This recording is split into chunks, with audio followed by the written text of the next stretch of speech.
Hi everyone, this is Professor Ganache. I hope I didn't spook you too badly. As you know, it's coming up to the start of Mirando, and you know what that means. A whole month, 15 days, of spooky frights and delights. Capping off with the Speculo Festivers, celebrating the nights of the month being lit up with countless, shimmering points of light from the distant, mirror-plated planet, Speculo. While this month is for fun and games, do remember to be careful to not wander off by yourself or accept sweets from strangers, unless they are baked and glowing in the light of Speculo, in which case it's customary to do so.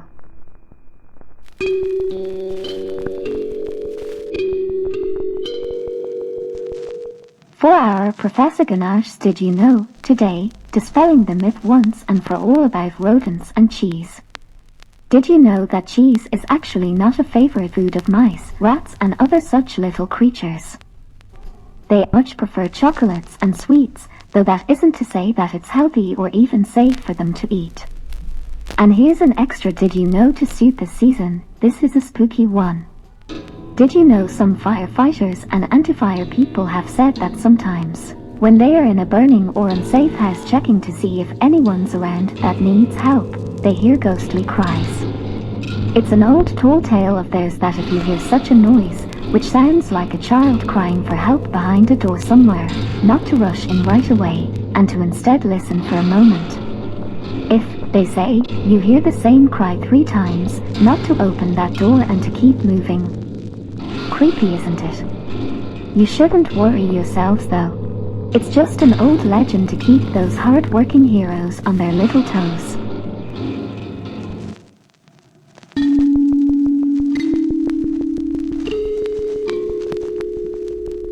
Today we'll be learning about a rare but fairly well-known being called the Red Shadow. The Red Shadow is a harmless trickster that has an interest in people and the things they do. If you find your things being moved around when you're not looking, like crayons, pencils or wood carving knives, then it may be a red shadow up to mischief. While they are harmless, friendly and generally good-natured, most people have a lot of apprehension about the red shadow, probably due to their red color and just because they are a little different.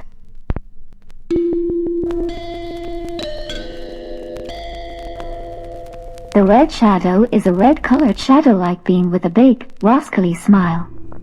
They are a little like a ghost as they can pass through walls and floors just in time for Mirando. They are a funny fellow and find watching and learning about others just as fun as pulling pranks. The red shadow is friendly and always interested in the people around them. They must have a lot of stories themselves from wandering around so carefree for so long. The red shadow has been around for a long time. There's reports and comments of them going back to even before industrialism in the 4300s. No one is sure why the red shadow is around, other than to have fun pulling harmless pranks, of course.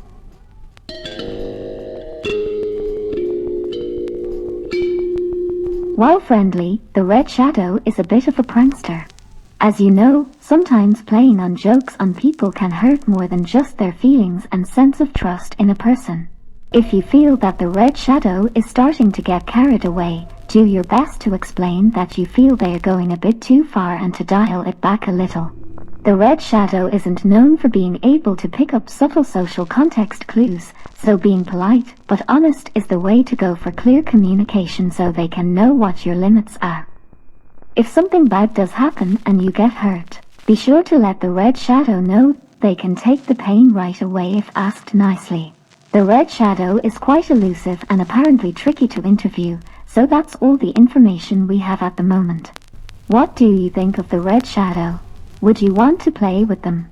If they pranked you, would you want to play a joke back on them? Ask your neighbors what to do and talk about it for a moment.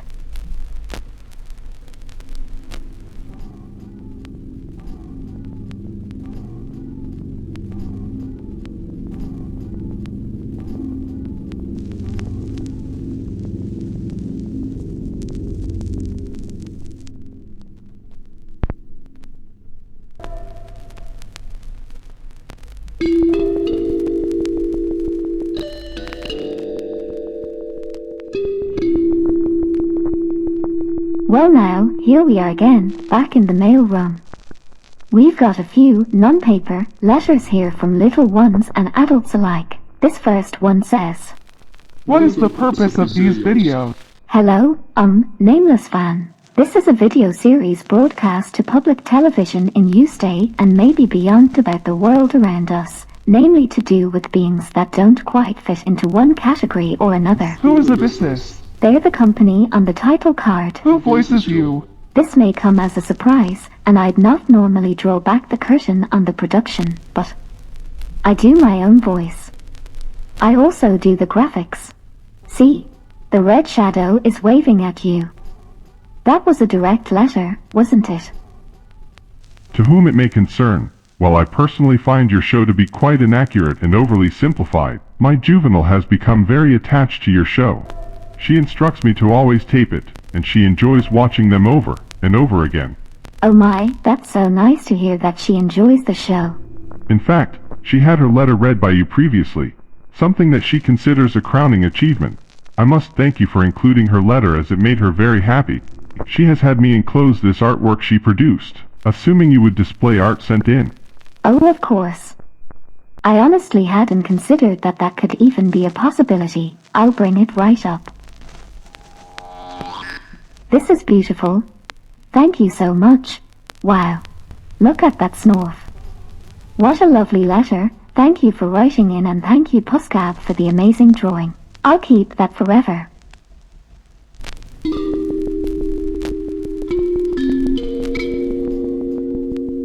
I hope you've all enjoyed another episode of Being Prepared. I know I certainly have. Keep an eye out for the red shadow. You never know where they may turn up. Maybe you'll meet them while sweet begging. Who knows? Stranger things have happened. This video could not have been made possible without the generous help of a company called Forgos. They've just produced a new product called Orfalafel. Don't let the name fool you. I'm told it's got a very interesting texture. That's all for now. Thank you for being here with me, wanting to learn and spending time with me. I do so much enjoy our time together. Be sure to do your best and to also look after yourselves until next time. Bye!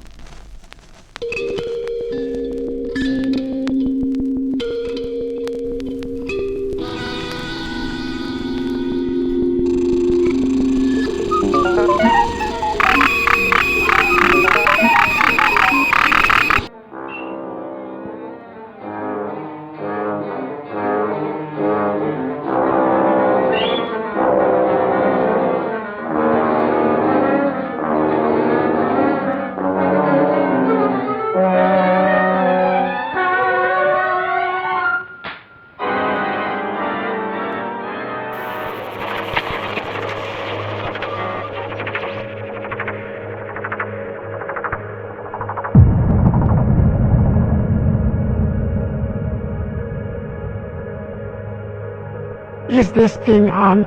I think I turned it on. This is intern Pugtulik, and you're listening to Pugtulik Talks, a new section of this broadcast where you get to hear me talk about anything that comes to mind. I'm starting to think that no one likes me due to my unique physiology. What are you doing, intern? Leave the device be. We've not started yet.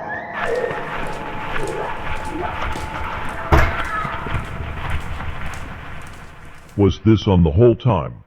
Oh, forget it. We threw professionalism away a long time ago here. Having just returned from yet another hearing. This is middle management. Skip out. And this is another broadcast on entities you're probably already aware of. The board was a lot more intense about the acknowledgement this time, so much so that the hearing became a seeing and eventually a smelling too. I shall not talk about it any further in fear of causing a third incident.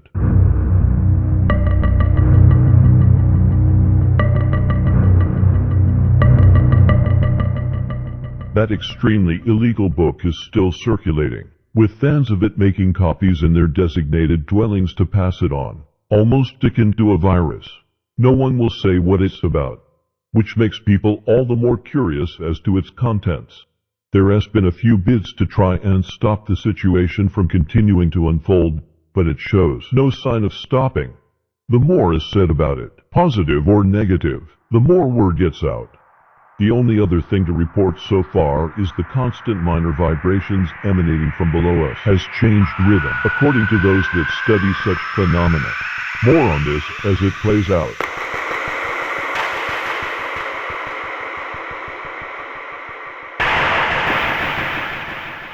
For this week's dispatch, we race sending one grabber to visit Bath and Sandwich to get some supplies for our next mandatory movie monitoring Moon Day.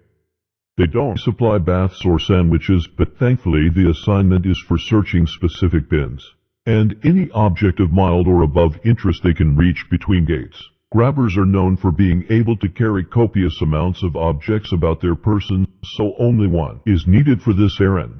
Maybe bring a friend to make a day of it and to lessen the chance of being attacked.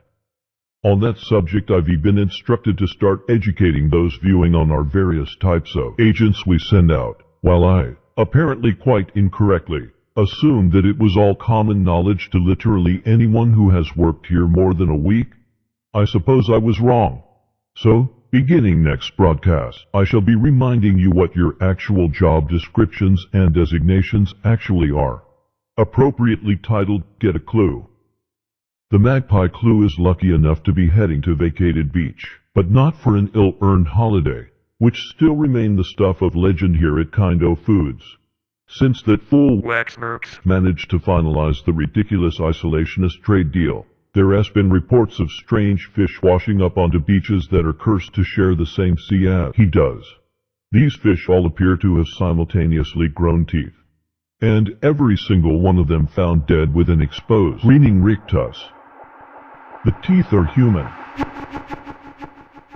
While at Vacated Beach, as long as you remember to spread out, walk slowly, occasionally double back and generally move in an unpredictable manner, you should be safe enough combing the beach for these toothy smiling fish. If you feel any disturbance, drop anything you are carrying and prepare to evade at the first sign of movement. Drug Labs R&D are interested to see how these physiological changes came about, as well as getting some good raw material for the next brand of fish-based toothpaste they've been threatening to develop. Who knows? Maybe we'll start selling not actually false teeth next. So, one grabber being sent downtown and a clue having a beach day. A pleasant day for all. No. Well, not for everyone. The Vulture Clue has been slated to dispatch to the long-since abandoned Free-for-All hospital. The Vulture Clue is primarily made up of grabbers, a grubber or two for digging into piles of debris in dead or abandoned areas, and to sluggers for defense and breaking down and into otherwise inaccessible areas. Bring some druggers along to get some experience and or be attacked in place of the actually valuable assets. In addition, bring along a blabber. Hopefully they can keep things civil with whoever you run into instead of defaulting to the sluggers, or at least distract them while you work. It works for the Crow Clue all the time. Free for all should be more or less safe, assuming none of you are susceptible to ghosts, chiefly those of dead hopes of free national healthcare variety. It has been a hot spot for teenager activity as well. Our sources say primarily ones unhappy with how the great nation of stay is run, which is of course ridiculous, especially if you are broadcasting and being recorded whilst so discussing it. Guidelines from our benefactor recommends deploying additional units, mostly pluggers, to neutralize this threat. While I can say I exactly see why that would be necessary, as the teenagers aren't fully developed, who am I to argue with the benefactors? Just do keep in mind, most of those teenagers are likely to be human, so exercise extreme caution. Give them a chance to withdraw if they aren't immediately aggressive. We could do without more bad press after the last time we followed the benefactor's so-called advice. Speaking of ghosts and rule ignorers, this hospital may contain a blood shadow. I'd say a blood shadow or two, but two blood shadows have never been seen at the same time, leading some to wonder if perhaps there is just one very busy one being a nuisance. Employ your blabber to convince the teens to leave and also to discuss possible terms with the blood shadow, should you encounter it.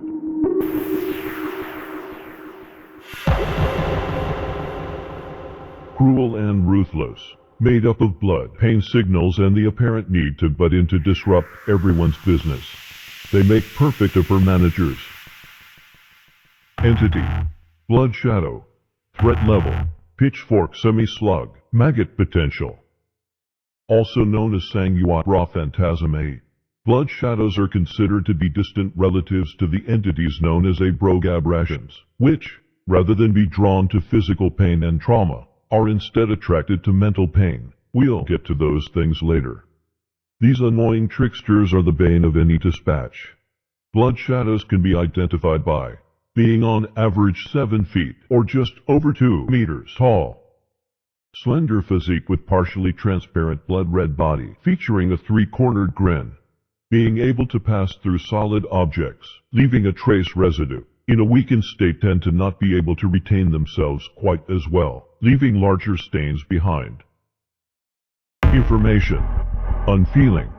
Annoying pests and tricksters all. Constantly interrupting. Getting in the way. Asking too many questions and generally being a damn nuisance. They enjoy getting a rise out of anyone they meet. Spectral in nature, seemingly standing astride the corporeal and ethereal, able to interact physically only when they wish, but thrown objects pass right through.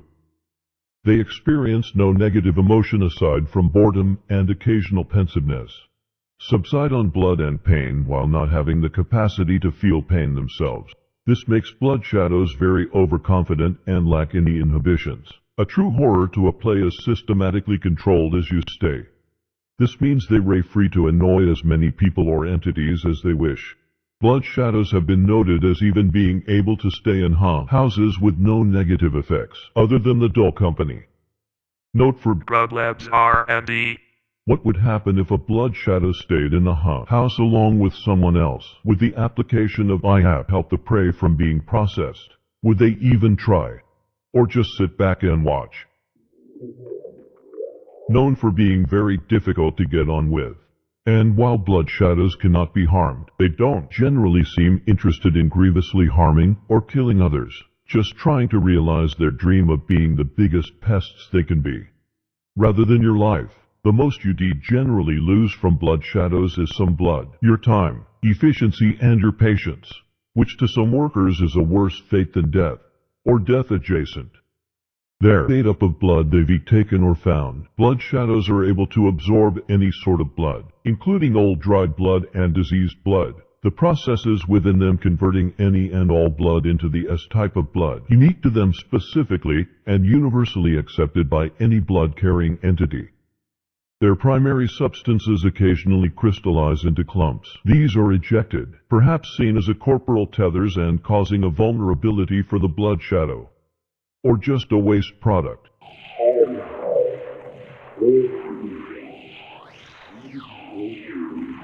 Ignore that. Also naturally produced materials known as pain and IAP. Pain causes a jolt of pain to a nervous system without any physical damage. IAP is considered to be anti-pain. It cancels it and discomfort out, both natural and inflicted. Certain governments, and I am not at liberty to say which ones, have considered using blood shadows as interrogators using pain, when really just assigning one to be an annoyance would most likely work better. Contracted blood shadows always quickly lost interest, supposedly not wanting to take orders and not finding the company of those constantly suffering and being interrogated to be entertaining enough, or as might be the case, sporting enough. While these vile specters apparently cannot pass through living beings, we've had suspicions for a while this could very well be a fabrication, thus the potential of being maggot threat level. We just cannot ignore the possibility that a blood shadow could inhabit a physical being and manipulate it, possibly to learn state secrets.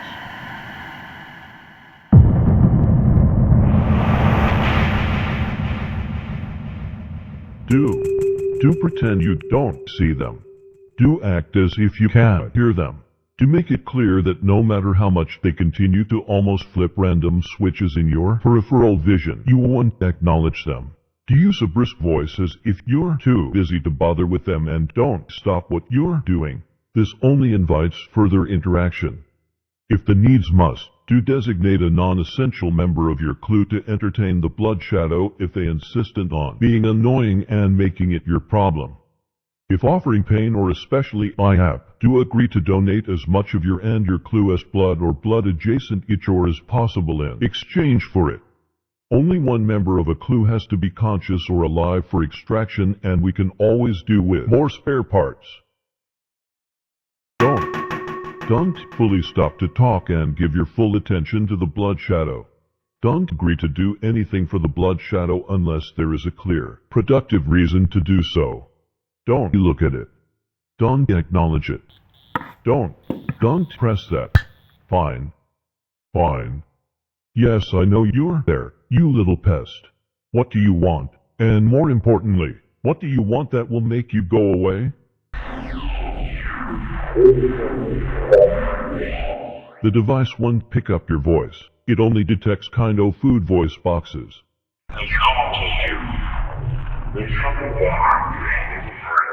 No, you can have one the intern. Don't. Testing. 1, 2, 3. 1, 2. 1, 1. 2. Brilliant. Now it can bother and interrupt us vocally on here as well as poking around the office. Well. Fancy that. Is your device picking me up now?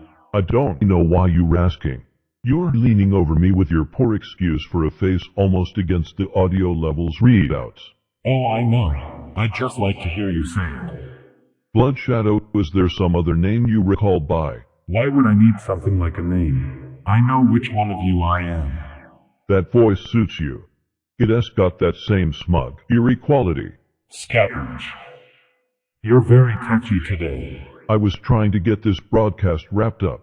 With the budget this department gets, we can only produce one of these things every few, and that as middle management Skip out. to you. Or have you actually managed to weasel your way into upper management? Say again. Middle management. Skip out. I have thought being apparently co-workers would. There it is again. Why does your voice do that? Excuse me. Your voice box, it goes strange when you try to say names. Has no one told you? It's a speech impediment. And I am reminded every time I refer to anyone by name, including my juvenile. There's something bothering you, isn't there? Yes, that would be you. And the intern. But that is a constant I have to put up with. No. Something is causing you pain. Don't think I can't feel it. It's like being out in the sun, feeling the warmth and heat and movement of atoms.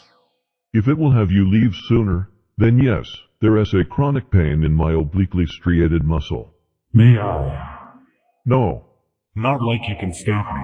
I only ask to be polite. I know how much you things enjoy protocol. Get away from. Oh. The pain is gone. Well, sort of gone. See, middle management, Starewicz. We're not all bad. We just enjoy hanging out with you. You may enjoy it if you didn't take yourself so seriously. It almost feels like the first day I got it. Incredible. Is the pain gone permanently? If it's chronic, then I can't exactly fix it. But if you want me to, I can always swing by here so often to alleviate it. Without NIAP, this lag should linger for almost a week. I suppose you want something in return. Believe me, I'm already getting the better part of this arrangement already. Yes. But they're gone. Bowed theatrically as they descended right through the floor too. Obviously. Bloody blood shadows. Such show-offs.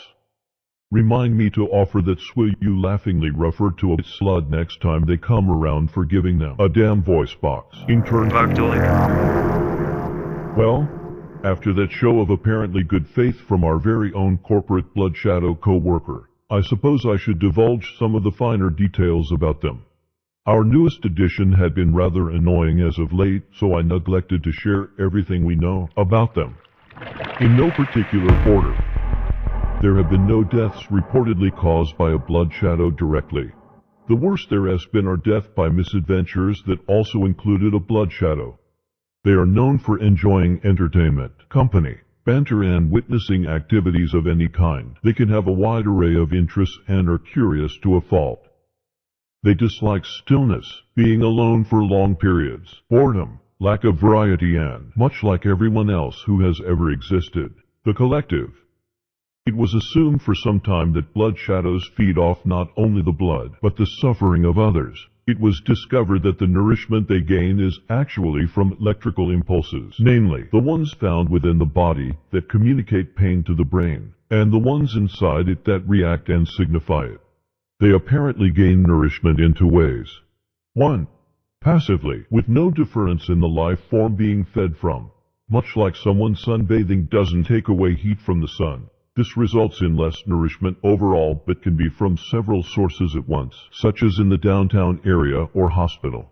I seriously doubt that blood shadows can be shy, but presumably this would be the ideal way to stay healthy and avoid others. 2. Actively devouring the pain signals directly. This is how most blood shadows replenish themselves. Much like I myself have just experienced, there is no pain or damage from allowing a blood shadow to feed from your pain.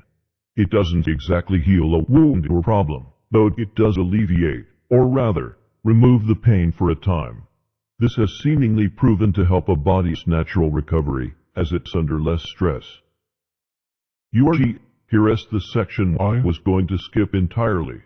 But if these broadcasts are set to be the de facto way of learning about entities, then I suppose I owe it to the company, and my now painless obliquely striated muscle, to include everything I can. Learning empathy, information on the potential for emotional learning in blood shadows. While blood shadows are something like as described earlier, all of them have the capacity to learn how to understand others, at least to some degree. To understand why a blood shadow is the way they are, consider that to them, pain is energy. They cannot be hurt. They exist subsiding on suffering while understanding none of it. They have no context or reference point for understanding why anyone else would or could feel anything but a sort of baseline amusement. Negative feelings, both mental and physical, are foreign concepts to the blood shadow. However, given enough time and experience, generally by bonding with someone and getting to know them, they can come to understand in some way how they are affected by tragedy, illness, the death of someone they cared about, how it changes them. Through this, blood shadows are able to internalize what others can go through. They begin to consider the world not, as they did, as an ongoing drama to drop in and out of like a soap opera, and start to care about something outside of themselves. Blood shadows that develop a conscience tend to be rare. This isn't helped by the fact that some abstain from their relatively scant needs of blood and pain. Without proper care from their more corporeal friends, these blood shadows will begin to starve over time and start to lose their bodily cohesion. This is where their lack of experiencing negative feedback is their downfall. Not feeling hunger or pain, they won't think anything is wrong, even as they start to come apart at the seams. At worst, a blood shadow in this situation would begin to feel moody and unfocused. In a, excuse the pun, similar vein, learning feel compassion can also lead the blood shadow to learn another emotional state, fear.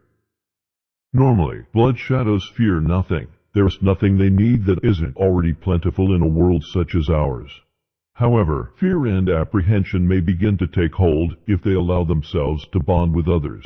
Even just losing someone they find entertaining or even genuinely good company can be a bit of a downer to an average blood shadow.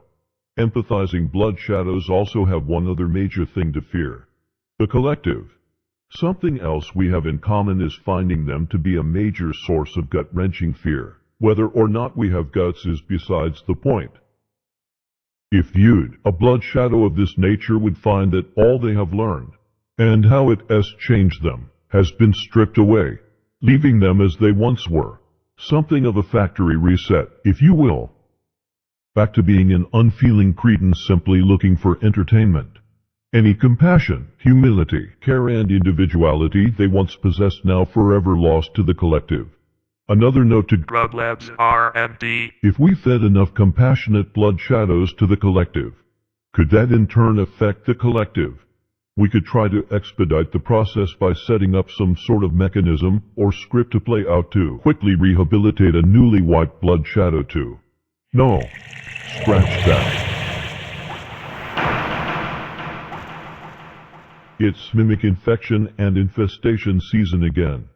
Please be reminded that if a mimic infection overtakes a host, it will retain all of their memories, but won't understand or be able to contextualize them. In light of this, if someone you know refers to you by the wrong designation more than 4 times, or starts to share personal experiences unprompted, please proceed with our still in effect safety measure protocol. Shoot infected mimic in the head. There will be random tests on those attempting to enter the building via the Goshawk clue. If you feel you are about to fail the final test before they take action, consider taking the rest of the day off instead. An insubordination charge beats getting on the wrong side of the Goshawk. Speaking of safety measure protocols, an update to a similar one that has been in hot contention recently.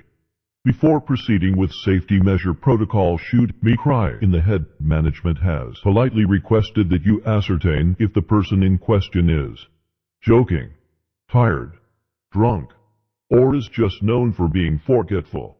Crow Clue members Starewicz. known for their dutifulness, sense of humor, and their room temperature IQ will be missed, though really they weren't very suited to working in Crow. Their family has been informed by this video just now. To be sure to retrieve the body next quarter when revisiting the main cry zone, assuming it hasn't wandered off too far. That isn't the only loss we've suffered recently. We also seem to have lost who was reportedly last seen running from a being that represented her. Only the flailing, boneless limbs trailed behind it at approximately 3 times the normal length. Was seen using their current arms on the ceiling to propel itself forward, screaming it was being chased in a shrill, scratchy voice, occasionally exchanging pleasantries with staff. Apparently it sounded a little like this. EARG, help me, help, help, help, help.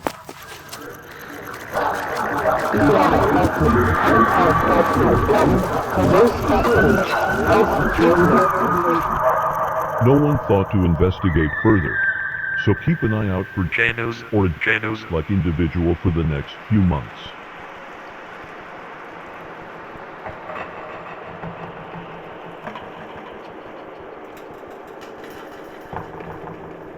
It appears everyone else is quite busy today. There has also been a distinct lack of affirmations in the affirmations and reminders section. So I've thought of a good affirmation to make up for not having one yet. What now? Another interruption. Give us the damn up. Oh. Director. It's you. Director. I assumed you were too busy this time. Was there something you wish to add, sir? Devised, wondering. Miracle. Help. Don't tell me you already perfected the fish-based toothpaste. Healthful crunch. You're making the toothpaste crunchy. Chewable. Fish-based toothpaste. Another brilliant cereal. Nutritious beef. Surprise. Are you feeling baseline, Director? Derbley. No more. Wondering. Shut up. Device separately. Lollygagging. Back to work. There it is. I recognize that handsome devil anywhere. Back to work. Back to work. Back to work. Get that thing out of here. Take it down. Oh, so you didn't actually invent a chewable fish-based toothpaste after all, Director? What? This thing. Eggs. Annalito. Historic day. Historic day. All ages. Historic day. Damn business. Wait, this thing doesn't just look like me ... It's taken after me in another way. It's a darn inventive genius. Promote that thing right now. Right. You can enjoy the great that thing. Trauma flagging, hacking, opening, slopping, neons. Quick, Director.